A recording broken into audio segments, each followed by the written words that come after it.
Hi, and welcome to another 365 Days of Dirt. I'm Gwen Rich, your image stylist. And this week we're going to talk about proportions. We're going to move on to width proportions. But before we do, let's review from last week. If you missed my blog or video from last week, I got into proportions, which has to do with putting your best outfits and ensembles together. What is pleasing to the eye? And so if there's anything I want you to take away from last week's information, is that you need to create length proportions that are unequal. And there are two ways to achieve that. That was to have combinations that are either long over short or short over long. So if you happen to miss this, you can go to my website, image-by-gwen.com, and you can see my blog or video. It's about proportions that make or break your outfit. Okay, so let's move forward. We want to get into the other portion of proportions, and that is width proportions, and it's equally important. So when you're putting together your outfits, I want you to remember three things.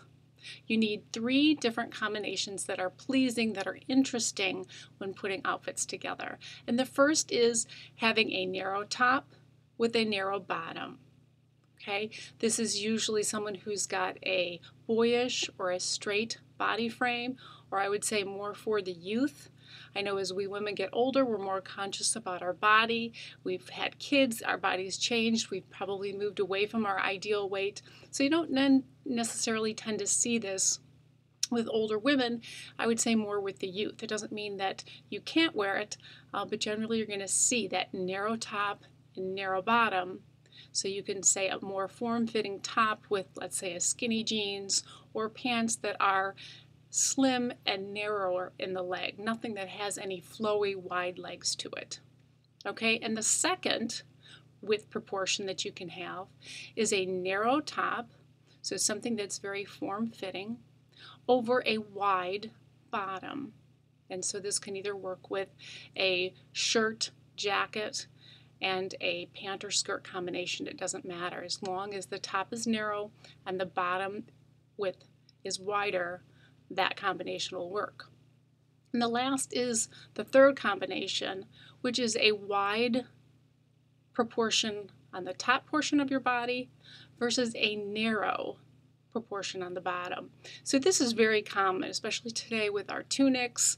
We've got the bohemian, hobo chic,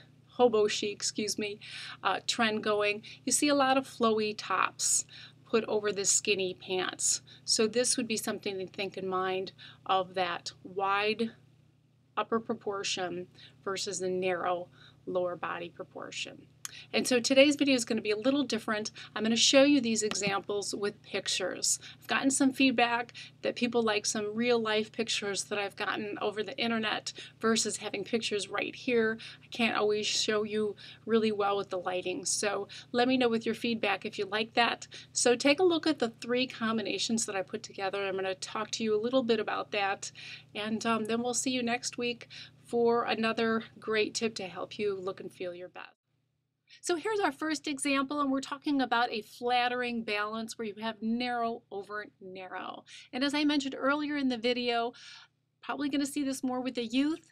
It's great for all ages. As women get older, we have children, we move away from our ideal weight, you're not going to see so much of that form-fitted narrow over narrow. You're going to see more of the semi-fitted. As long as you keep the proportions narrow over narrow, it will work across all ages and still create balance.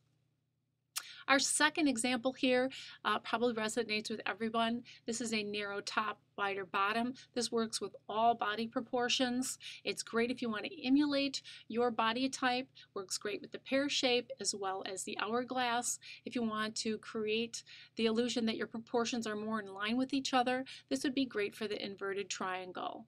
So remember to always stick with the narrow on top and wider on bottom. So our last example is going to be the opposite, which is going to be a wider on the top versus narrow on the bottom. And this is a great example because it's all over with the trends with our skinny pants, skinny jeans, and the tunics, the boho influence. So we have a free flowy top with the skinny pants. This works well with having a jacket that is more of a boxy, wider jacket and a slimmer bottom. So I hope you understand this with proportions. Remember to stick with these three and you'll do fabulous. So enjoy 365 days of dirt, and I'll see you next time. Thanks. Bye-bye.